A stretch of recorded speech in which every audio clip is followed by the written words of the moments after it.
নিয়ে গেছে। তারপর অস্ত্র উদ্ধার করে এই গণপিটুনি দিছে ওই ছেলেরে। হ্যাঁ, পুলিশ আসছিল, ত্রিপুল লাইনে পুলিশ আসে ওই ছেলেরে দেখা নিয়ে যায় নাই। উনি বলছে যে মামলার আয়ও উনি এসে নিয়ে যাবে। এটাই চাই, মাদক মুক্ত চাই সমাজটাকে, আর আমাদের জানের নিরাপত্তা চাই, কারণ আমাদের জানের কোনো নিরাপত্তা নাই। কারণ 19টা বিষয়ে এই বড় বড় সাবাড়ি তাহে, দাও তাহে, ছুরি তাহে, ডেগার তাহে, মানে এগুলা নিয়ে মনে করেন মারধর করে। মারতে না পারলে, যদি মারতে না পারে তাহলে থানার মাঝে দেয়, মামলা দেয়, বলে আমাদের বাচ্চা নষ্ট করে লাগে। আমরা আঙ্গর বাড়ি আরো আরেকবারও ভাঙছে, আমরা বাড়িতে ছিলাম না।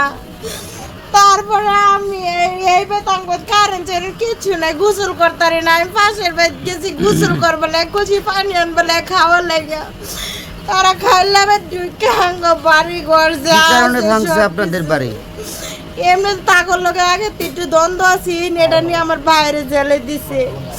আমার ভাই গেছে, তা তো আর কোন এটা সমস্যা নেই। কি মামলা জেলে দিছে আপনার ভাইকে? এমনি মারামারি। মারামারি? হ্যাঁ, পরে আমার ভাই বাড়িতে না, খালি বাড়িতে আমরা পানি টানি কিচ্ছু নেই, খাওয়ার কোনো অবস্থা নেই। আমরা হে পাশে গেছি গোসল করতাম।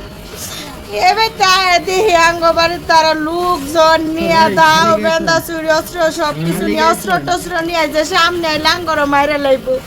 বাড়িতে পাশের বাড়ির মাঝে আটকে রাখছি, আমরা কিছু সামনে আর যাই না যাওয়ার পরে আঙ্গর বাড়ি ঘর ভাঙ্গে আওলে আইন যে বাড়িতে দেখা একটু আইন যাই আইনি দেখতে হইবে না, পরিবেশটা আমরা করবেন না।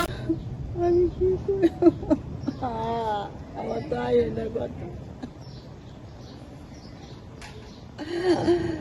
একটা কলা গাছ লয়ে কাজ হয়েছি, এরপরে তারা লাগিয়ে বসে কাজা আমার ভূতেরে আয়া বাটায়া মারছে, হুলিদা ধরা মারছে, মাইরা যে রে রুডো মারছে, রুডো মাইরা আইসে পরে তারা যেরা আবার তারা কাজে লাগছে, আবার আমার মেয়েরে ধরছে পরে যেটা তার কাজে উঠছে, মারামারি হচ্ছে। এরপরে তৈরি বাবা মারামারি এই তারা লাগছে, আমার বাড়ি ঘর একবার বাঞ্জা